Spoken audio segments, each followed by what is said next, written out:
नमस्कार, स्वागत है आप सभी का राजस्थान स्पेशल लेकर आपके साथ मैं हूं पूजा कविया गोमा। खबरों में सबसे पहले बात, प्रधानमंत्री मोदी 12 फरवरी को दौसा के दौरे पर आने वाले हैं। पीएम मोदी के दौरे को सफल बनाने में बीजेपी जोर शोर से तैयारी कर रही है। इन तैयारियों का जायजा लेने के लिए भाजपा प्रदेश अध्यक्ष डॉक्टर सतीश पुनिया और प्रदेश संगठन महामंत्री चंद्रशेखर ने दौसा जिले के धनावड़ में तैयारियों को लेकर बैठक की। कार्यक्रम स्थल का जायजा भी लिया। दौसा में कार्यक्रम को ऐतिहासिक बनाने को लेकर जयपुर, दौसा, करौली, सवाई माधोपुर, टोंक, भरतपुर, धौलपुर, अलवर इन सभी जिलों के प्रमुख पदाधिकारियों की बैठकें हुई। चलिए, इसी पर ज्यादा जानकारी के लिए हमारे साथ रूप नारायण सावरिया जुड़ चुके हैं। रूप नारायण, प्रधानमंत्री के दौरे को लेकर तैयारियां पूरी की जा रही हैं। सिर्फ हम ये देख रहे हैं कि लगातार हर एक जिले से पदाधिकारी पहुंच रहे हैं, जायजा ले रहे हैं। किस तरह की तैयारी चल रही है इस वक्त? जी, मैं बताना चाहूंगा यहाँ पे कि प्रधानमंत्री जी का जो प्रस्तावित दौरा है 12 फरवरी का, उसको लेकर भारतीय जनता पार्टी के प्रदेश अध्यक्ष सतीश पूनिया और प्रदेश महामंत्री जो आप चंद्रशेखर हैं, वो लगातार बने हुए हैं। दौसा के लिए आ रहे जा रहे हैं और वहाँ पे कार्यकर्ताओं की बैठक ले रहे हैं। अलग अलग डिस्ट्रिक्ट से कार्यकर्ताओं को बुलाकर जिम्मेदारियां दी जा रही हैं कि किसी भी प्रधानमंत्री का ये दौरा है जो ऐतिहासिक हो और ज्यादा से ज्यादा भीड़ पड़े, क्योंकि 2023 में राजस्थान में चुनाव है और ये प्रधानमंत्री जी का आसपास के क्षेत्र में राजस्थान का दौरा देखा जाए तो तीसरा चौथा दौरा वो कर रहे हैं यहाँ पे राजस्थान में, और लगातार वो राजस्थान पे ध्यान दे रहे हैं कि राजस्थान कैसी भी गवर्नमेंट बनानी है उनको, क्योंकि राजस्थान में जो सांसद की जो सीटें हैं 25 की 25 सीटें बीजेपी को मिली थी, तो आने वाले टाइम में 2024 में जो लोकसभा चुनाव होंगे उसमें भी उनके वो जो 25 सीटें वो बरकरार रहे, प्लस राजस्थान में जो कांग्रेस गवर्नमेंट है वो हटके यहाँ पे बीजेपी की गवर्नमेंट बने। इसको लेकर भी भारतीय जनता पार्टी राजस्थान की सक्रिय है और हर तरीके से इस दौरे को ऐतिहासिक बनाने के लिए स्वयं सतीश पूनिया जी लगे हुए हैं। और जो क्षेत्र आसपास के है, करौली हुआ, सवाई माधोपुर हुआ, टोंक हुआ, भरतपुर हुआ, दौसा के अलावा जयपुर हुआ, इन जिलों से ज्यादा कार्यकर्ता है और ज्यादा से ज्यादा जिम्मेदारी उन लोगों को, जो यहाँ के कार्यकर्ता है, पदाधिकारी है, उनको बुलाकर ज्यादा से ज्यादा जिम्मेदारी दी जा रही है कैसे भी इस दौरे को ऐतिहासिक दौरा बनाना है। जी पूजा। बिल्कुल, चलिए आप रहिएगा रूप नारायण हमारे साथ। फिलहाल जो आपने जानकारी दी इस दौरे से जुड़ी हुई, इसके लिए बेहद शुक्रिया। तो वहीं पाली में हिंडनबर्ग रिपोर्ट से हुए खुलासों पर सुप्रीम कोर्ट के मुख्य न्यायाधीश से जेपीसी की निष्पक्ष जांच की मांग को लेकर कांग्रेस कार्यकर्ताओं ने जोरदार विरोध प्रदर्शन किया। विरोध प्रदर्शन का नेतृत्व महावीर सिंह राजपुरोहित, जीवराज बुराणा ने किया है। कांग्रेस कार्यकर्ताओं ने कांग्रेस भवन से रैली निकाली, जो कि मंडिया रोड स्थित LIC बिल्डिंग पर खत्म हुई। इस दौरान कांग्रेस कार्यकर्ताओं ने अडानी मामले को लेकर केंद्र सरकार के खिलाफ जमकर नारेबाजी की।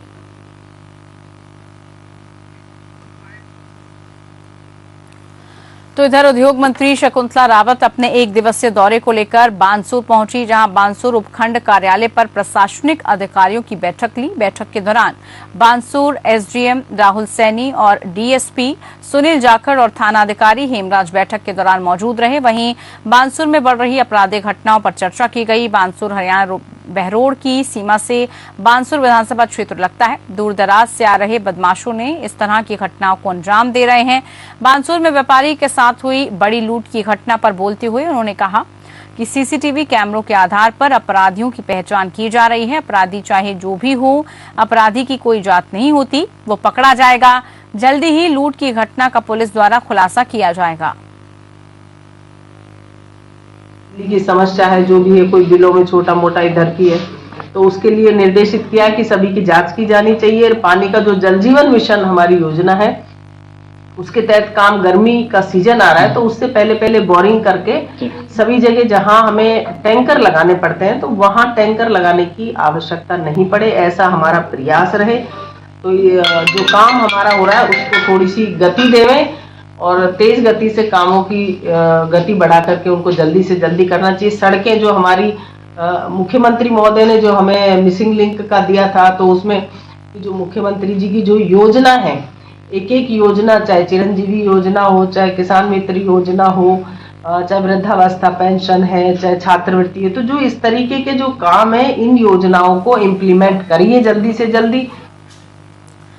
तो वहीं बानसूर में किसान महापंचायत का आयोजन किया गया। किसान महापंचायत को राष्ट्रीय अध्यक्ष रामपाल जाट ने संबोधित करते हुए कहा कि किसानों की पाला पड़ने से कुछ फसलें नष्ट हो चुकी हैं, जिससे गरीब किसान के सामने रोजी रोटी का संकट भी खड़ा हो गया है। लेकिन अभी तक सरकार के द्वारा किसान की गिरदावरी करवाकर उन्हें उचित मुआवजा नहीं दिया गया। उन्होंने फसलों के अच्छे दाम मिलने की मांग करते हुए कहा कि फसलों के अच्छे दाम मिलना चाहिए ताकि किसान ऋण लेने वाला नहीं अपितु देने वाला बने। महापंचायत में इसके साथ ही किसानों को समय पर बिजली पानी की सुविधा उपलब्ध करवाना और किसानों को कर्जा माफ करने की मांग की गई। किसानों ने मांग नहीं माने जाने पर 24 फरवरी को जयपुर कूच करने की चेतावनी दे डाली। किसानों ने कहा कि जयपुर कूच की शुरुआत बानसूर के गांव शाहपुर से होगी, जिसमें राजस्थान के समस्त किसान 4 से 5 दिन के लिए पैदल चलकर जयपुर पहुंचेंगे और जयपुर में अपना विरोध प्रदर्शन करेंगे। रूप नारायण सावरिया हमारे साथ जुड़ चुके हैं।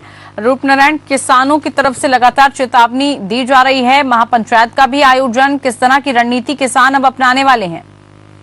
जी, ये देखिए कि अभी पिछले टाइम जो ओलावृष्टि हुई और सर्दी के कारण जो फसलों को नुकसान हुआ, उसको लेकर किसानों ने महापंचायत यहाँ पे बानसूर में की। महापंचायत के जो राष्ट्रीय अध्यक्ष रामपाल जाट, उन्होंने किसानों को संबोधित करते हुए कहा कि किसानों के साथ हमेशा ही गलत होता है और सरकारें कभी उनका सुध नहीं लेती। अभी जो नुकसान हुआ है उसका अभी तक गिरदावरी नहीं होना और किसानों को मुआवजा नहीं मिलना, ये इस बात का दोष है कि सरकार किसानों के प्रति सचेत नहीं है। लेकिन अगर यही रवैया सरकार का रहा और सरकार किसानों की तरफ ध्यान ना देके किसानों को अगर ऋणी बनाती गई तो किसानों को यहाँ से पैदल मार्च निकालना होगा, जो हम वहाँ राजस्थान गवर्नमेंट को जाकर सुनाएंगे कि हमारे जो हालात है उन पर वो सोचे और उनके लिए जो उचित व्यवस्था हो किसान हित में वो करें। चाहे किसानों की फसल बिकने की बात हो या फिर ओलावृष्टि अतिवृष्टि में किसानों की फसल नष्ट होने की बात हो, मुआवजे की बात हो, कहीं पे भी किसान को पूरी तरीके से गवर्नमेंट साथ नहीं दे रही है। इस चीज को लेकर रामपाल जाट ने किसानों से आह्वान किया है कि वे यहाँ से पैदल मार्च के लिए तैयार रहें और 24 फरवरी को जयपुर के लिए कूच करने की तैयारी के लिए किसानों को जिम्मेदारियां दी गई है कि किसान यहाँ से बानसूर गांव के शाहपुर गांव से रवाना होंगे। अब देखते हैं कि आने वाला वक्त बताता है कि किसानों की कितनी तादाद इस पैदल कूच में होगी और राजस्थान सरकार पे इसका क्या फर्क पड़ेगा। जी पूजा। चलिए, बहुत शुक्रिया आपका रूप नारायण तमाम जानकारी पहुंचाने के लिए। बिल्कुल, तो किस तरह से अब किसानों की रणनीति रहने वाली है और किसान इसको लेकर क्या आगे सरकार को चेतावनी देंगे, वो देखना होगा। राजस्थान में वेतन विसंगतियों को दूर करने की मांग को लेकर वन कर्मचारी ने ड्यूटी पर रहते हुए बहिष्कार किया है। सुबह वन कर्मी अपनी ड्यूटी पर पहुंचे लेकिन काम नहीं किया। अनिश्चितकाल के लिए काम को बहिष्कार किया गया। इस आंदोलन में कोटा में Mukundra hills tiger reserve, Kota वन्यजीव और वन मंडल, कोटा भेड़ा बायोलॉजिकल पार्क के वनकर्मी भी शामिल हुए। आंदोलनकारियों का आरोप है कि पिछले 6 महीने से वनकर्मी आंदोलन कर रहे हैं लेकिन सरकार सुन नहीं रही है, जिसकी वजह से वन कर्मचारी आंदोलन करने को मजबूर हैं। वन कर्मचारियों की मांग है कि उन्हें पुलिस, ग्राम सचिव, पटवारी के बराबर वेतन दिया जाए। वन कर्मियों को हाई ड्यूटी अलाउंस भी नहीं मिल रहा है, न वर्दी भत्ता मिल रहा है, निहत्थे जंगलों में ड्यूटी करनी पड़ रही है। संयुक्त संघर्ष समिति का पिछले 6 माह से निरंतर जो आंदोलनरत है हमारी मुख्य मांग यह है कि एक तो वेतनमान का बहुत बड़ा डिफरेंस है, चाहे पुलिस हो, पटवारी हो या ग्राम सचिव हो, हमारे समकक्ष जो भी पद हैं उनसे हमें काफी कम वेतन दिया जा रहा है। 24 घंटे निरंतर जंगलों में गश्त करता है कर्मचारी, वहां रह रहा है, ना तो कोई उसके लिए हार्ड ड्यूटी अलाउंस दिया जा रहा है, ना कोई वर्दी भत्ता दिया जा रहा है, ना ही कोई ऐसी सुख सुविधाएं दी जा रही है। निहत्था वनकर्मी जंगल की गश्त कर रहा है। अभी पिछले 2 दिन पहले ही रणथंभौर की आपने सुनी होगी कि वनकर्मी पर टाइगर द्वारा अटैक किया गया है। तो निहत्थे एक लाठी के सहारे अपना गश्त कार्य कर रहा है, इसकी सुरक्षा की जिम्मेदारी किसी के ऊपर नहीं है। बीकानेर में वन विभाग की संयुक्त संघर्ष समिति के आह्वान पर 15 सूत्रीय मांग पत्र को लागू करने को लेकर वन कर्मियों ने उप वन रक्षक कार्यालय के बाहर कार्य का बहिष्कार करते हुए धरना प्रदर्शन किया। आंदोलनकारी वन कर्मचारियों का आरोप है कि वन कर्मचारी लंबे समय से अपनी मांगों की जानकारी वन विभाग और सरकार को देते रहे हैं, लेकिन सरकार और वन विभाग उनकी मांगों पर कोई ध्यान दे रहे हैं। उच्च अधिकारियों द्वारा आश्वासन दिया गया लेकिन नतीजा नहीं निकला, जिसकी वजह से वन कर्मचारियों को धरना प्रदर्शन करना पड़ रहा है। वन कर्मचारी समकक्ष पदों के समान वेतन की मांग कर रहे हैं। वन कर्मचारी इसके साथ न कर्मियों को पहले की तरह आयु सीमा और योग्यता में छूट देने की मांग कर रहे हैं।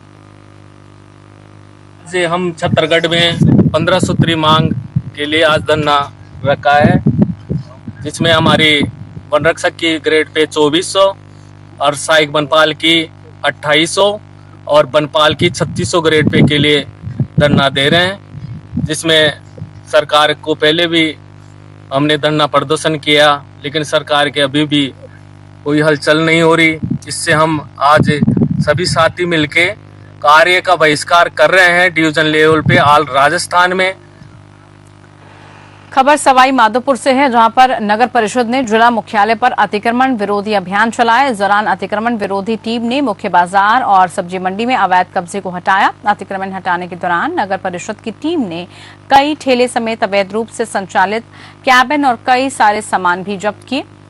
साथ ही अतिक्रमणकारियों को हिदायत देते हुए अतिक्रमण नहीं करने की कड़ी चेतावनी दी गई। नगर परिषद आयुक्त होतीलाल ने बताया कि जिला मुख्यालय के मुख्य बाजारों समेत सब्जी मंडी में हो रहे अतिक्रमण को लेकर लगातार शिकायतें मिल रही हैं, जिसके मद्देनजर नगर परिषद द्वारा बजरिया सब्जी मंडी समेत मुख्य बाजारों से अतिक्रमण हटाने की कार्रवाई की गई। साथ ही अतिक्रमणकारियों को भविष्य में अतिक्रमण नहीं करने को लेकर चेतावनी दी गई। नगर परिषद द्वारा अतिक्रमण की कार्रवाई हटाने के दौरान भारी पुलिस बल भी मौजूद रहा। ये काफ़ी पहले से शिकायत आ रही है, यहाँ पर आमजन को परेशानी आती है आने जाने में, और काफ़ी बार हमने इसको अतिक्रमण को हटाया भी, पहले भी हटाया, पर लोग मानते नहीं हैं। आज हमने पूरा अभियान चला के बजर क्षेत्र का पूरा अतिक्रमण हटाया और दोबारा एक दो दिन हटाते रहेंगे, अतिक्रमण होने नहीं देंगे। खबर हनुमानगढ़ से है, जहां जंक्शन के वार्ड नंबर 59 में नाबालिग बच्ची की शादी की सूचना हनुमानगढ़ बाल कल्याण समिति को मिलने पर सीडब्ल्यूसी चेयरमैन जितेंद्र गोयल ने हनुमानगढ़ एसडीएम, तहसीलदार, जंक्शन पुलिस, सुरेशिया चौकी को कार्रवाई के लिए पत्र लिखा और मौके पर हनुमानगढ़ तहसीलदार के निर्देश पर पटवारी और सुरेशिया चौकी पुलिस मौके पर पहुंचे, जहां अधिकारियों ने नाबालिग बच्ची के दस्तावेज देखे, जिसमें बच्ची की उम्र 18 वर्ष से कम पाई गई और विवाह संबंधी मौके पर कोई सामान नहीं मिला, जिस पर प्रशासनिक अधिकारियों ने परिजनों को जानकारी देते हुए जागरूक किया कि 18 साल के बच्चे की उम्र होने के बाद ही उसकी शादी की जाए। परिजनों ने भी प्रशासनिक अधिकारियों को शपथ पत्र देकर कहा कि वो बच्ची की उम्र 18 साल होने के बाद ही शादी करेंगे। सीडब्ल्यूसी अध्यक्ष जितेंद्र गोयल ने आमजन से अपील की है कि कोई भी मां बाप अपनी बेटी की शादी 18 साल की उम्र पूरा होने से पहले ना करें।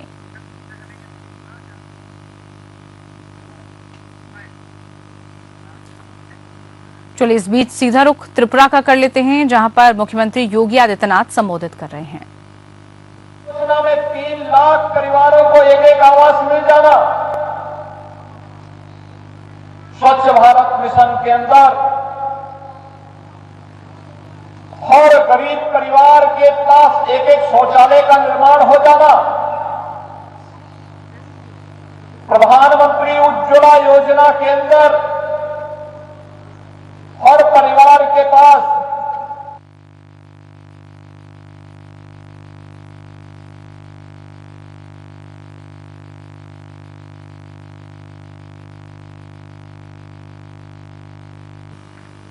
वक्त ब्रेक का है, जल्द लौटेंगे।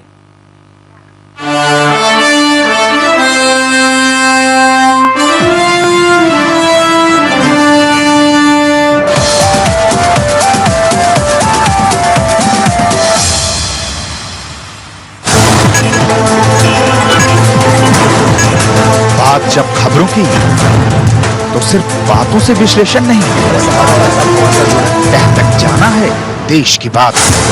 जिंदगी को उसी के घर में टटोलना है, उसकी गूंज देश के सामने ले जाना है देश की बात। किसके इशारे पर लग रहे हैं नारे, क्या है ये जनता की आवाज? खबरों का पूरा सच है देश की बात। 130 करोड़ का देश है, बात तो होगी ही। नमस्कार, देश की बात के साथ मैं हूं आपके सामने राजश्री।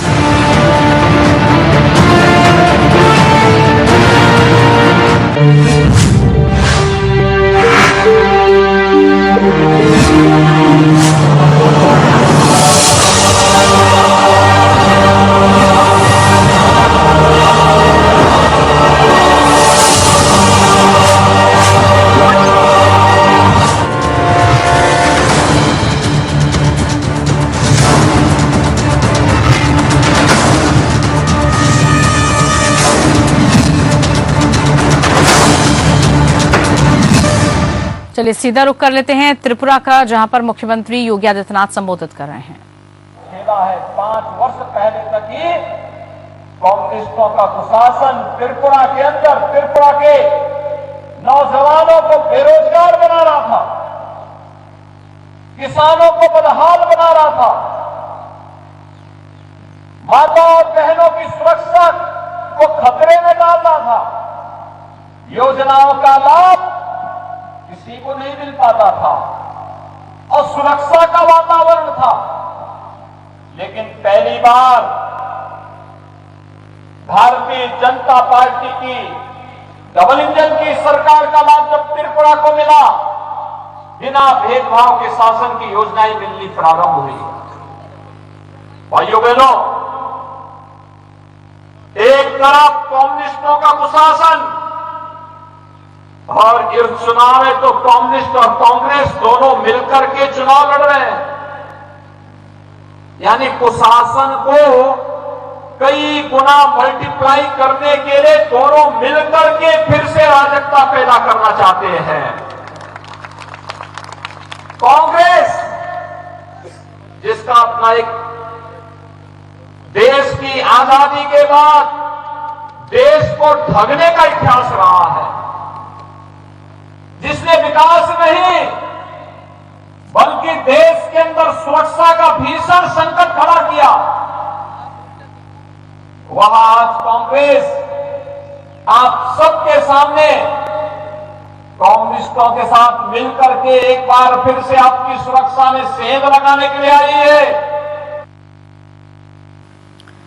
तो सुन रहे थे आप मुख्यमंत्री योगी आदित्यनाथ को, जो कि कांग्रेस और वाम दलों पर निशाना साध रहे थे। बढ़ते हैं खबर की तरफ। बात अब विराटनगर की, जहां पर पुलिस ने वन विभाग के कर्मचारियों से मारपीट कर राज्य कार्यों में बाधा पहुंचाने वाले आरोपियों को गिरफ्तार कर लिया। विराटनगर थाना प्रभारी राम सिंह ने बताया कि 4 फरवरी को विराटनगर रेंजर मनीष कमावत और उनकी टीम पर बंद मुजफ्फरपुर के पहाड़ों में अवैध खनन करते हुए ट्रैक्टर ट्रॉली को पकड़कर कार्रवाई करते समय टीम पर हमला किया। वन कर्मचारियों को कब्जे से ट्रैक्टर ट्रॉली को छुड़ा ले जाने के मामले में पुलिस ने कार्रवाई करते हुए 4 आरोपियों को गिरफ्तार किया और ट्रैक्टर ट्रॉली को भी जब्त किया।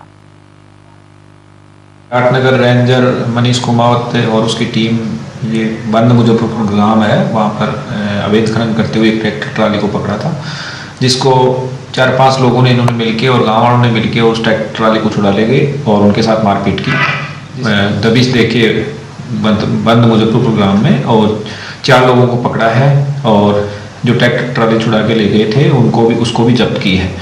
4 लोगों में ये रोहतास, कैलाश और भीम सिंह और ये लोग हैं जो गांव बंद मुजफ्फरपुर के हैं और जिनको गिरफ्तार किया है और लोगों के बारे में भी हम इसमें तफ्तीश कर रहे हैं, पूछताछ कर रहे हैं इसमें कितने लोग इन्वॉल्व थे।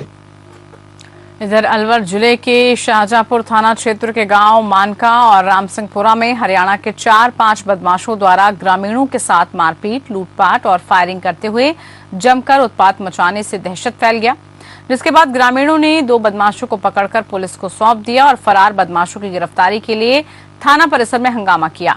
मौके पर मौजूद पुलिस ने आरोपियों को जल्द गिरफ्तार करने का आश्वासन दिया। राजेश कुमार, रोहित कुमार खत्री और शिव कुमार के मुताबिक हरियाणा नंबरी सफेद रंग की कार से करीब 5 लोग आए और गेट से कूदकर अंदर आने की कोशिश करने लगे। विरोध करने पर आरोपियों ने फायरिंग भी की और घर में लूट की घटना को अंजाम देकर फरार हुए। रात को ना 4-5 बंदे रात को हमारे ऊपर फायरिंग करते हुए झगड़ा पट्टी किया। उन्होंने हमारे 2 बंदों के सिर में चोट भी लगी है और उसके बाद फायरिंग करते हुए 2 बंदे हमने पकड़ लिए, 3 भाग गए। रामसिंहपुरा सांगसण और मानका दोनों गांवों के बीच में फायरिंग की है और मानका गांव में 2 घरों में फायरिंग की है। कुछ नकदी भी छीन के ले गए हैं ये लोग। गाली गलौज किया, जाति सूचक शब्द भी बोले इन्होंने। वहीं दिल्ली जयपुर नेशनल हाईवे 48 पर दहमी गांव के पास ट्रक और ट्रेलर की टक्कर हो गई। हादसे में आधा दर्जन लोग घायल हो गए। हादसे के बाद हाईवे पर लंबा जाम लग गया।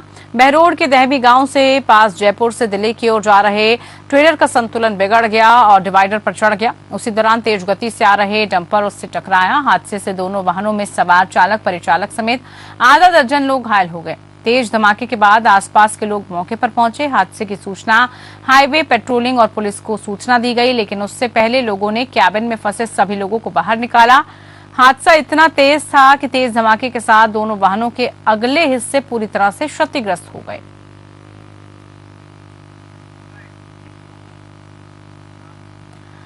बानसूर थाने पर बानसूर पुलिस उपाधीक्षक सुनील जाखड़ ने बानसूर के सभी कोचिंग संचालक, डिफेंस एकेडमी संचालक, लाइब्रेरी संचालकों की बैठक की। बैठक में डीएसपी सुनील जाखड़ ने कोचिंग संचालकों को सभी पढ़ने वाले और तैयारी करने वाले छात्रों की जानकारी थाने में देने के लिए निर्देश दिया।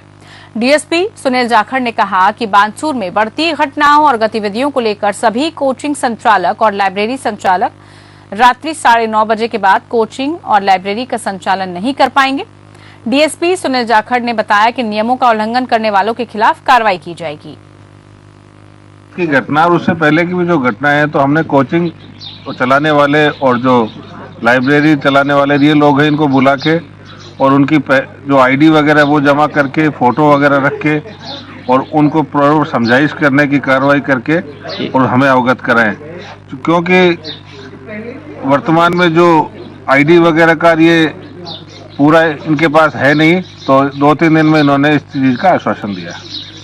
हमने कल से जो लाइब्रेरी का समय है वो रात्रि 9:30 बजे सभी लाइब्रेरियों को और इनके संचालकों को ग्रुप के उस पर डलवा कर और उनसे आग्रह किया है कि 9:30 बजे लाइब्रेरी बंद। खबर हनुमानगढ़ से है, जहां महिला एवं बाल विकास विभाग के उप निदेशक प्रवेश सोलंकी और बाल कल्याण समिति अध्यक्ष जितेंद्र गोयल ने बच्चों को शूज बांटे। शूज बैंक मुहिम के तहत टाउन क्षेत्र के वार्ड 33B के आंगनबाड़ी केंद्र पर बच्चों को शूज बांटे गए। ये कार्यक्रम बेटी बचाओ बेटी अपनाओ बेटी पढ़ाओ मुहिम के तहत चला रहे राजेश दादरी और उनकी टीम के सहयोग से आयोजित किया गया। इस मौके पर बाल कल्याण समिति अध्यक्ष जितेंद्र गोयल ने कहा कि शूज बैंक मुहिम की टीम पिछले 4 महीने से लगातार सरकारी स्कूल की बेटियों को शूज वितरण का कार्य जमीनी स्तर पर कर रही है। अब इस मुहिम के तहत 2200 से अधिक बेटियों को शूज पहनाकर उनके पैरों को मजबूत किया जा चुका है। उप निदेशक सोलंकी ने बताया कि राजेश दादरी और उनकी टीम की ओर से हर एक आंगनबाड़ी केंद्र से 5-5 बेटियों को गोद लिया जाएगा। टाउन शहरी क्षेत्र के 44 आंगनबाड़ी केंद्रों से 200 बेटियों को गोद लिया जाएगा। बेटियों को गोद लेकर उनके 100 रुपए के अकाउंट खुलवाए जाएंगे। उन खातों में हर महीने 100 रुपए जमा करवाए जाएंगे। अकाउंट कम से कम 10 साल के लिए खुलवाए जाएंगे। इसके अलावा बेटियों को school shoes, stationery, lunch box, water बोतल, स्कूल बैग आदि सामान भी उपलब्ध किया जाएगा। उनका भी साधुवाद हुआ उनको कि बच्चों के प्रति जो नए नए नवाचार जैसे CWC कर रही है, वैसे ही हमारी टीम जो राजेश दादरी जी की है, हर रोज चाहे वो बेटी बचाओ बेटी पढ़ाओ बेटी अपनाओ या बेटियों के खाते खुलवाना, ऐसी मुहिम जैसे मान लो CWC द्वारा जो सर्दी को देखते हुए गर्म वस्त्र दिए गए, उससे पहले बच्चों को चरण पादुका जो अभियान चल रहे हैं, बहुत ही सराहनीय है और इसमें समाज सेवी लोग भी आगे आ रहे हैं। बहुत अच्छा लगता है जब छोटे छोटे बच्चों को ऐसे नवाचारों से जोड़ा जाता है। चलिए इसी के साथ राजस्थान स्पेशल में फिलहाल के लिए इतना ही। नमस्कार।